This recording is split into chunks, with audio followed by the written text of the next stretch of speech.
All right. I hope you all enjoyed your dinner. I see everyone digging into their desserts. Let's get started now to a very special part of our evening. It is now time to recognize two very special public leaders whose work and commitment have contributed to raising awareness about the critical role of international correspondence, the importance of journalism, and the democratic imperative to preserve journalism's values as cornerstones of our societies.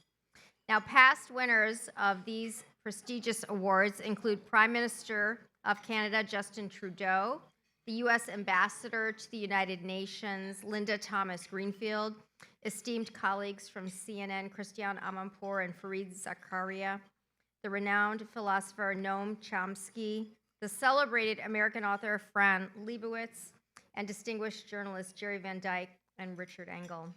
Each of these honorees have demonstrated unwavering dedication to the principles of journalism and its critical role in strengthening our democracies. Today, in a pivotal moment for journalism both in the U.S. and around the world, the two Foreign Press awardees for 2024 understand the urgent need for journalists everywhere to come together, to unify our voices, and strengthen our resolve in championing democratic values. To present these awards to this year's remarkable recipients, please join me in welcoming back Nancy Prager-Campbell.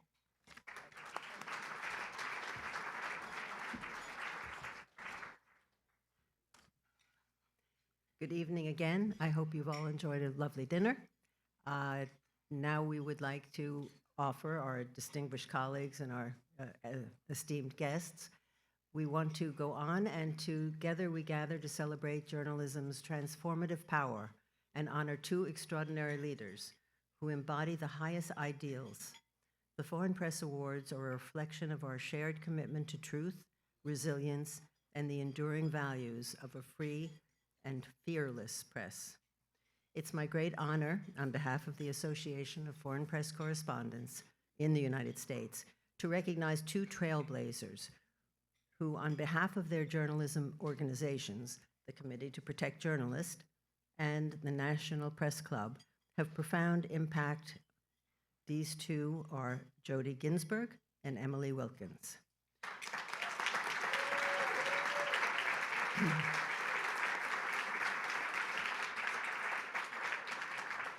Jodie, as president of the Committee to Protect Journalists, has been a relentless advocate for press freedom around the globe. Under her leadership, CPJ has worked tirelessly to protect journalists in peril, raise awareness of threats to press freedom, and hold those who seek to silence the truth accountable. Jodie's unwavering commitment to safeguard journalists ensures that their voices and their stories will be told. They continue to reach the audiences worldwide, even in the face of incredible adversary. Their leadership serves as powerful reminders that the defense of journalism is defending democracy itself. Emily? Well, first, Jodie, would you come up for your award, please?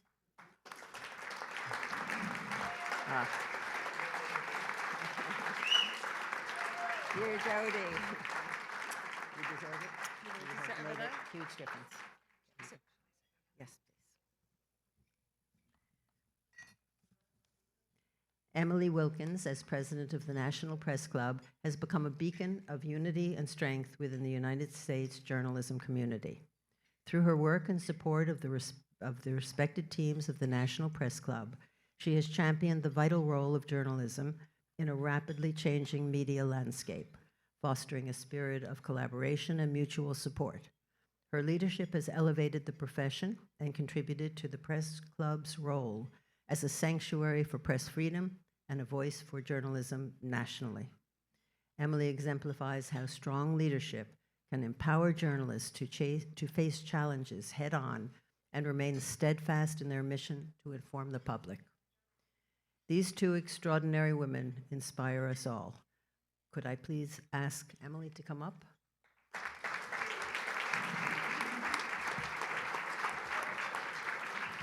Congratulations.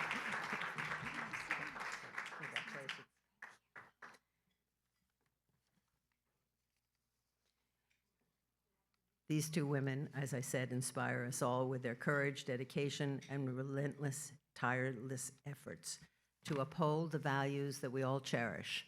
Please join me in welcoming them, both Jodie Ginsberg and Emily Wilkins, to the stage as we honor their remarkable contributions to journalism, their unwavering commitment to press freedom. And I would also like to ask our Executive Director, Thanos Dimadis, to come on stage to hold a conversation with our guests.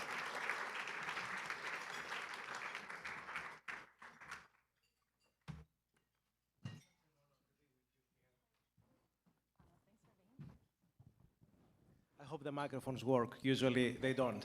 Not here, in general, in panel discussions. So my first question, I think that we should focus our conversation a little bit. We are talking about the future of journalism, the need for protecting the freedom of speech, the freedom of journalism around the globe. I think we should focus a little bit about our discussion on what has been our mistakes as journalists to reach to the point where we need to protect the freedom of the press. We need to protect the journalism around the globe. And I would like to ask your approach of our responsibility, potentially our mistakes that have been over the years, over the decades. If you think that we haven't caught up on the expansion and the development of technology, we haven't caught up on the expansion and the diffusion of misinformation, and what we should have done better. So what are the lessons we can learn for the future? Should I start with Emily and then with Jodie? Well, thank you so much, Thanos. Thank you to the association. Again, congratulations to all of tonight's winners. Just so many incredible, inspiring stories and individuals. It's just very much an honor to be up here next to Jodie and the legacy that this award and this association have.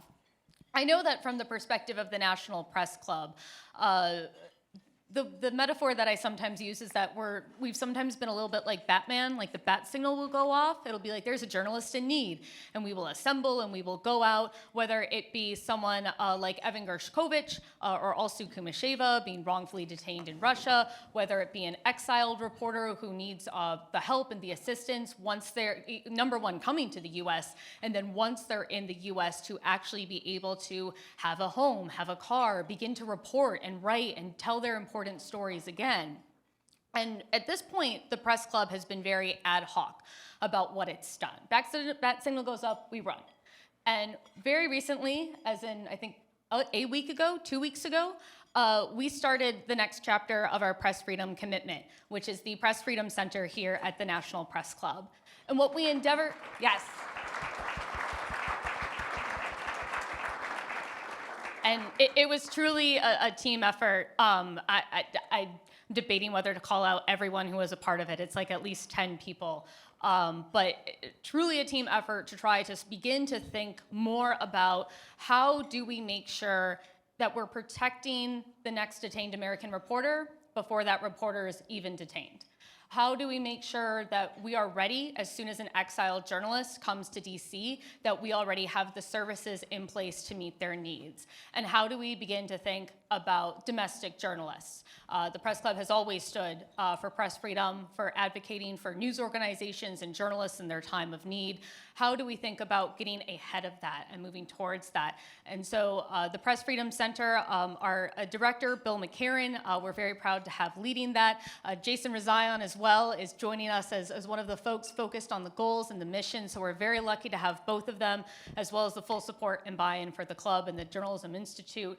And I really do think we are solidifying a lot of the things that we have done in the past, but we are moving from an ad hoc stage to a more formalized stage where we can really begin to make an impact, not just for individuals, but for the wider journalism community.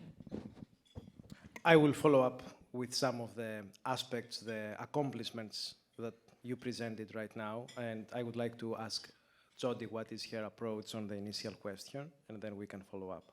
So firstly, let me reiterate the thanks. It's amazing to be recognized by foreign correspondents. I was a foreign correspondent, and it just makes me immensely proud to be amongst you.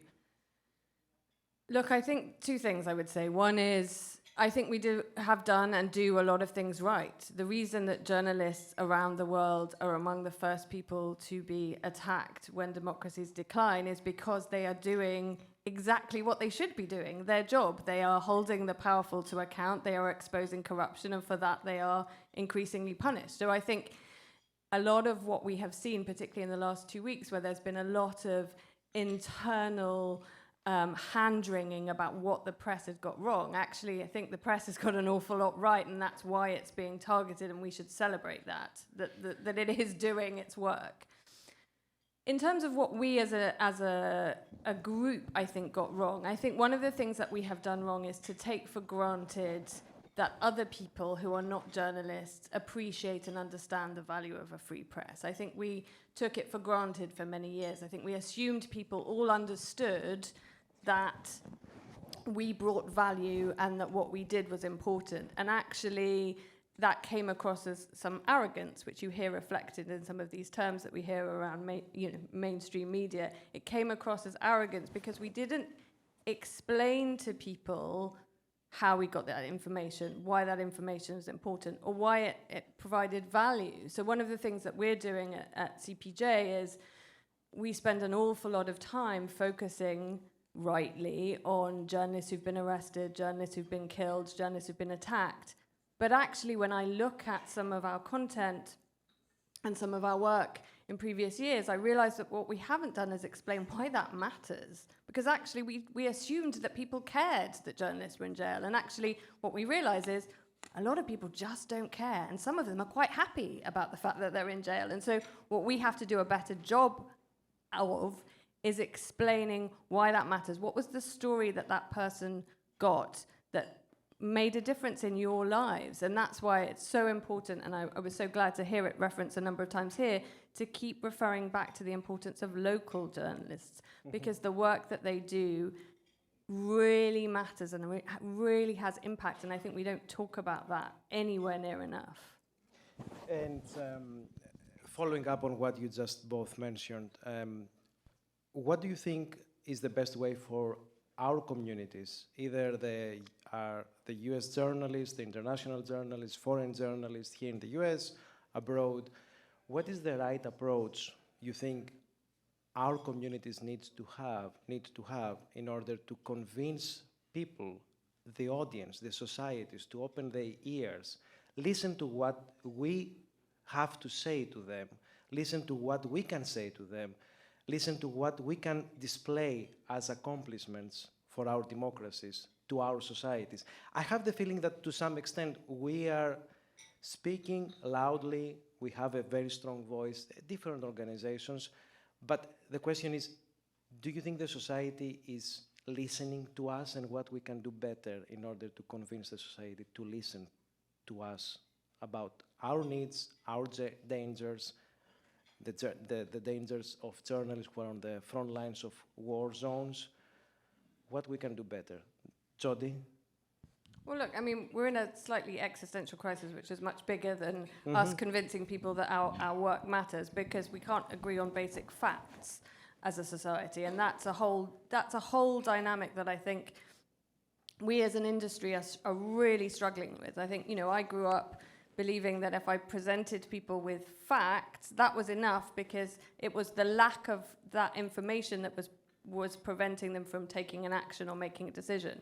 Now we present people with that information and they say, oh, well, actually, that's not true. I don't believe that. That's fake news. And that's a whole different challenge. But I do think one of the things that we can do is be really transparent about the work, how we got this information, where the information is coming from, why we believe it to be credible, why it matters and why it's important. And we're seeing lots of these kinds of innovations amongst all sorts of different news outlets and in newsletters and in different formats. And I think that is happening. But I think the idea that we can just simply tell people that news is good for them and democracy is good for them is not an approach that will work anymore.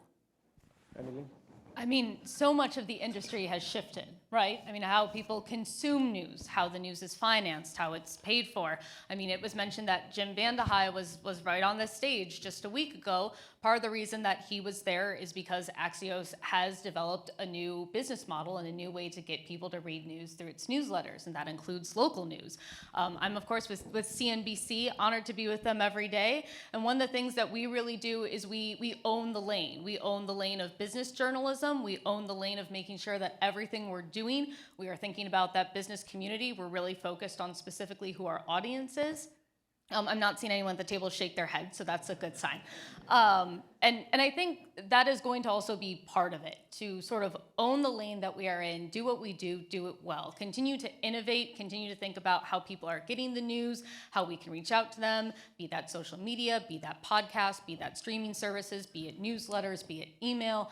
And I will say there are a lot of folks out there, I think, who are doing a really great job with innovation and with thinking about what the future of journalism is, both at CNBC and elsewhere. And I think that does give me a little bit courage that, you know, we kind of, I feel like all of journalism kind of had the rug pulled out from underneath it at one point, but there's still folks who are standing, helping each other up, creating a new rug. I think I took this metaphor a little bit too far, but I do have a lot of hope for what the future of journalism has. Both organizations, the Committee to Protect Journalists and the National Press Club, along many other journalism organizations, they are doing tremendous work in supporting the journalist communities.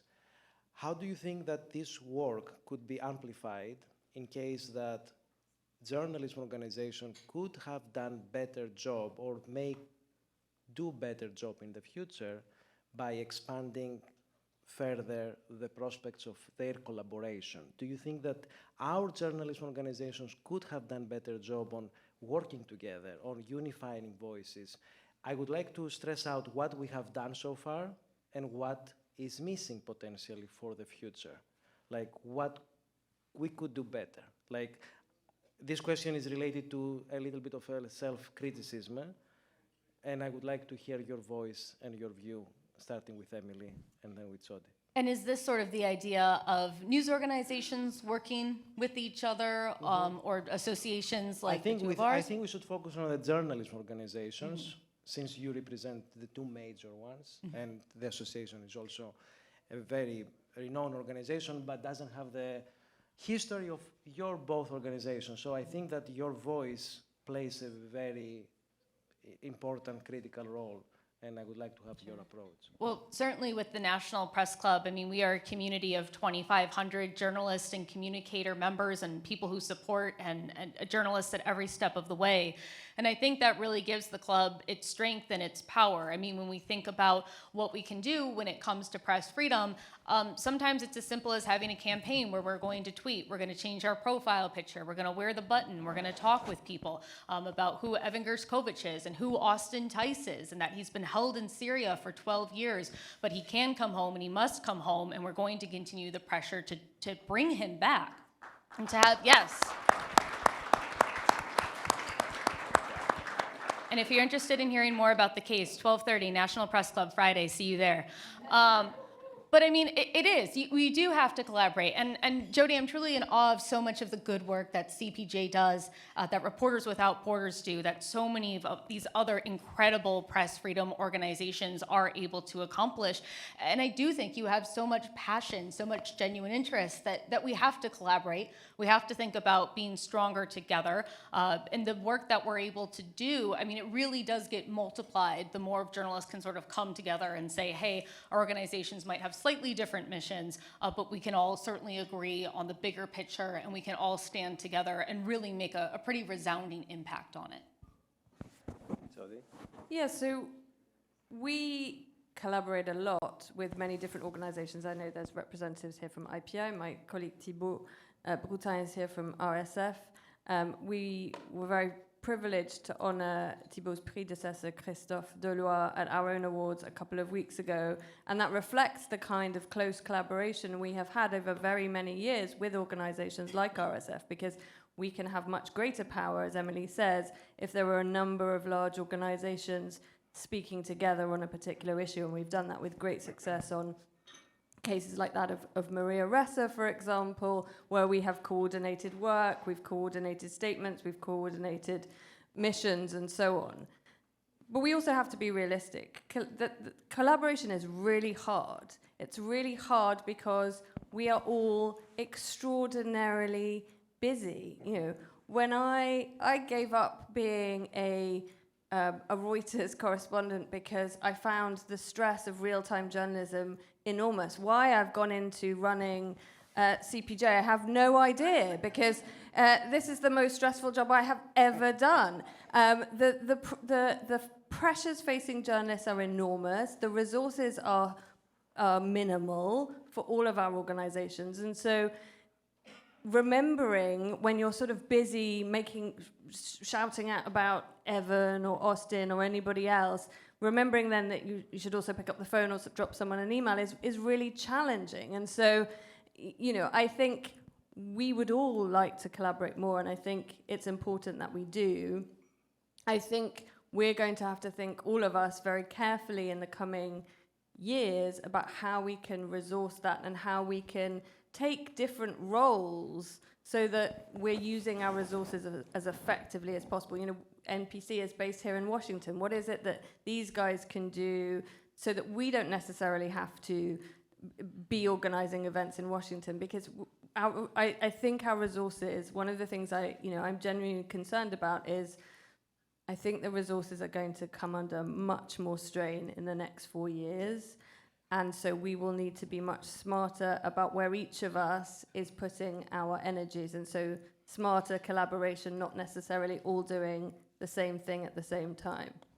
So it's very good because when we preparing about this event tonight, we said we're going to have a conversation. We don't prepare the framework. We see where the discussion will lead us. And now the discussion leads us to the next question about how prepared we are and what we need to be prepared for what comes next in the next 4 years in the US, given the fact that we had the president of the period of 2016-2020 where there was a leadership in the US which was attacking openly and loudly journalists and journalism without any shame.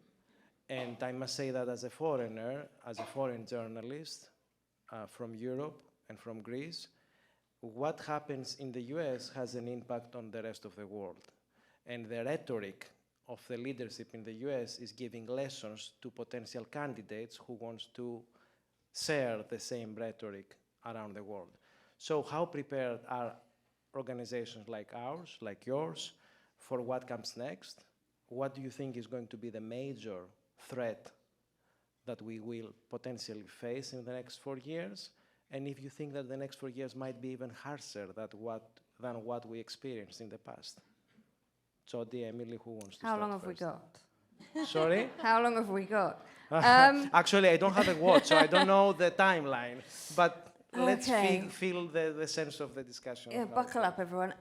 So, look, I think most organizations that I know who do this kind of work have been preparing for a potential second Trump administration. That's a sensible thing to do. I think very few organizations anywhere necessarily prepared for the nature of the victory. So popular support, both houses, and I think that changes the equation somewhat. I think most organizations are preparing for increased legal threats against them, increased defamation and libel, increased subpoenas to try and get sources information, which is why we're pushing really hard for the Press Act to be included in end-of-year wrap-up legislation. It's really important that we have a federal shield law. We expect potentially, particularly non-profit newsrooms to come under attack as 501c3s, to go after people's tax status, all of things that we see and are familiar, from our colleagues in Hungary and elsewhere will be familiar to them. Those kinds of tactics where you don't necessarily go after the journalism per se, but you go after the organization through other means. So you start to look at their tax affairs and so on, their compliance. So I think we've all got to be prepared for much more of that. what I would suggest is I don't think it will come necessarily as major, we may see the continued rhetoric. I don't necessarily think it will come in the form of major legislative or regulatory change, or certainly not in, but it doesn't have to. Our experience from working in many other countries over 40 years is it doesn't require major change in terms of regulation at the top. That comes at the end, but what you end up with is a sort of death by 1,000 cuts approach, which is the kind of rhetoric that you have at the top emboldens officials at local level to take more action. So we could see more police authorities starting to subpoena news organizations. You could see more governors. You can see more state authorities. Maybe does this brainstorm also the society to some extent? Yes, and the net effect of that is if you as an organization do not have a large legal budget, if you as an organization do not have the money for high-level security at your newsroom or digital security, you may make the decision not to pursue the risky coverage and the risky investigation for fear of being financially penalized or physically attacked. And what we see repeatedly from Hong Kong to Guatemala to Brazil is what happens is people start to self-censor. So you don't need necessarily to see all of these big actions, that people start to preemptively step back from the kinds of investigative journalism, exposés that we all, I think many of us go into journalism, we heard it before, you go in to get the scoop and the story that makes impact. Well, maybe you step away from that. Emily? And I think Jodie makes a very good point as far as these newsrooms facing these, I'll just be blunt, ridiculous lawsuits that have nothing to do with the actual quality of reporting and have everything to do with driving some of these newsrooms to rack up hundreds of thousands of dollars in legal fees for doing absolutely nothing wrong at all. I think another area that we are noting with some concern and trying to keep a close eye on, you mentioned the sort of death by 1,000 cuts. It doesn't even need to be a lawsuit. You tweet something, you have a particular story, and suddenly you are getting death threats. You are getting people who are mailing things to your home address with with threats spelled out. You are getting sort of a sense that there is this I guess I know that they have always been there, but it seems like they are newly charged when it comes to really going after just any story that they don't like. And I know that for the National Press Club and for our nonprofit, the National Press Club Journalism Institute, our executive director, Beth Francesco, she's been fantastic about this. She started having a number of trainings. We've got one next Friday that actually starts to teach journalists about how to remain safe online. If you get targeted, what can you do? How can you respond? How should you think about it? The National Press Club, the presidency's only one term, mine's almost over, but Mike Balsamo with the AP is in line to be our next president, and Mike is someone who has literally spent the last year thinking about how to keep journalists in the US safe, thinking about that for the conventions, thinking about that for his own high-profile team. And it's really got some lessons in terms of how do you actually make sure that you as an individual are keeping yourself safe, perhaps insulating yourself from some of the trolls and being able to continue doing that really good, really critical reporting. And I think, again, with the Press Freedom Center, that's certainly going to be a focus as we think about exactly what domestic journalists need at this point and what infrastructure needs to be in place to make sure that even when there are threats, that there are ways to address it, when there are lawsuits, that there are ways to defend it, and that there's kind of a wider infrastructure in place. And I think this goes back to the idea that, for the journalism community to be able to band together, to back each other up as we all play our own roles, and exactly how that looks like. Yeah, I was just going to, I wanted to say exactly that. This is exactly where I think collaboration can be really helpful and where we've already seen it in action. So CPJ didn't have a US program until 2016. We didn't work in the US. This year, we have trained more than 700 journalists with digital and physical safety training and some legal training. But we've done that not just by ourselves, we've done it with partner and other organizations. So IWMF, I think Elisa is somewhere in the room. We've done it with IWMF, with PEN America, with RCFP. So there's a whole raft of organizations who are stepping into this space to provide this kind of training. But it's the idea that there's a sort of one size fits all, I think, is wrong, because many of the organizations will be, for example, local community organizations in local languages, for example, who will need a different set of support and assistance to, say, a mid-sized national newsroom, which will need something else again. And that's where I think working together with partners, we can help ensure that as many people as possible have access to the kind of support they need for the next 4 years and beyond. You're both leading major organizations. You hold leadership positions. Emily, for the year during your tenure in the National Press Club, Jodie for more than a year. What has been your most difficult leadership decision during your position on the head of your organization? Jodie?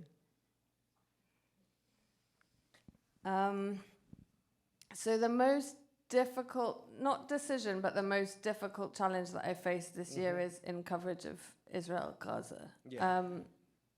We did nothing. Very controversial. We also did nothing politically differently controversial.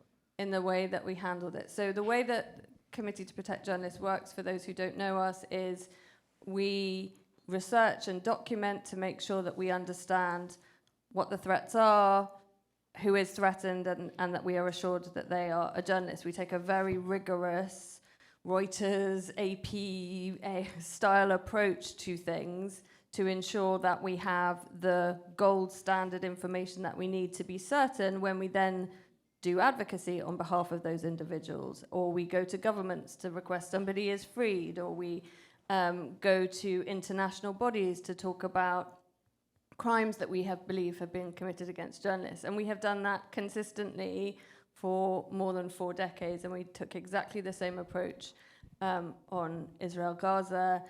And we have, like many other organizations, been subjected to criticism on both sides about the way in which we have done that. And leading an organization based in the US, doing that work, and I know I am not alone in this room in having faced that challenge, has been, without doubt, the hardest work I have done as a journalist, as a leader, ever.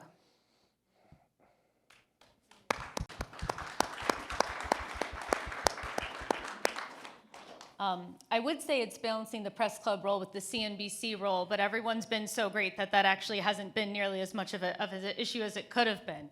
I think the natural challenge sometimes with the press club is that you do have so much turnover. The role is yours for a year. It's basically a second full-time job. It is an honor. It is a privilege, and I don't have any free time, which is fine because this is worth it.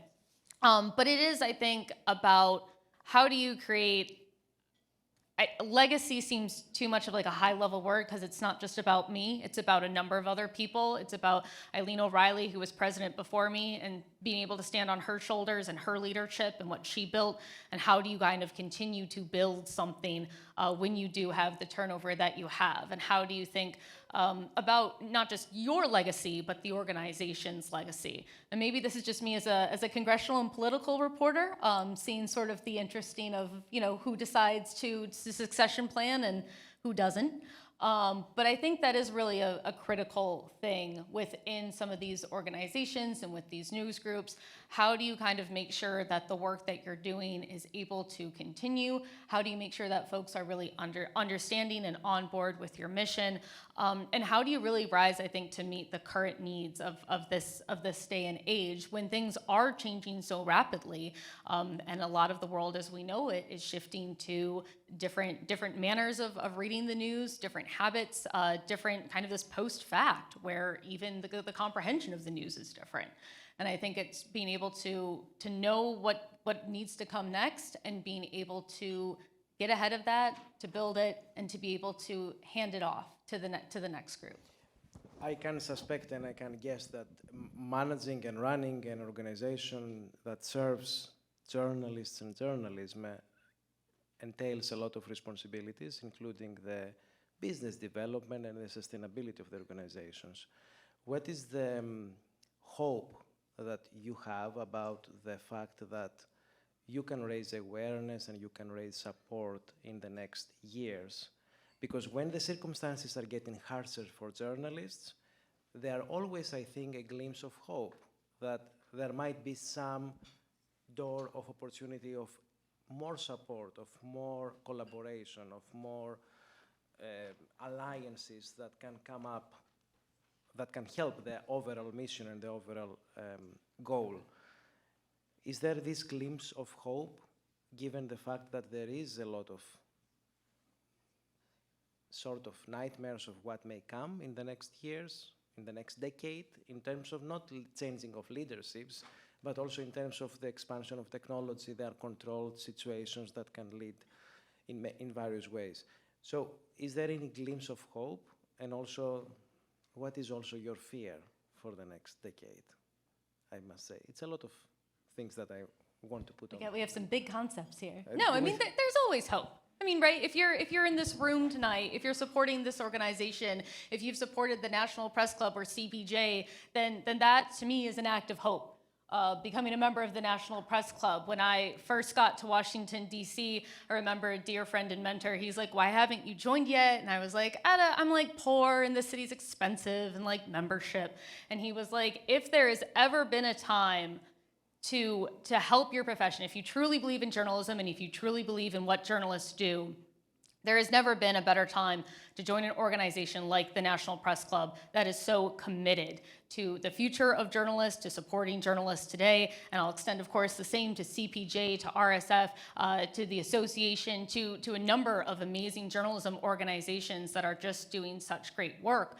And I think that really did resound with me. I mean, the fact that these groups are here, that we exist, that we've come together tonight, everyone who has spoken, you have to have hope. Like, yes, there are challenges, but in every challenge, there is also opportunity.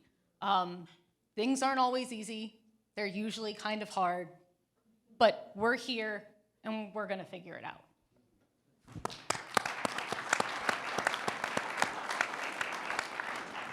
Jodie? So this evening you gave 4 fellowships to young people who are going into this profession, despite all the things that we've just said about it. And that gives me hope. And I meet people all day, every day, who work in the most extraordinarily difficult conditions, who know that reporting risks not only potentially their liberty, but also their life. And they are prepared to do it because it matters and the truth matters and telling the truth matters and doing their work is for them the highest calling. And I can't think of a better job than defending those people. And I work with the most amazing team, some of whom are over there. And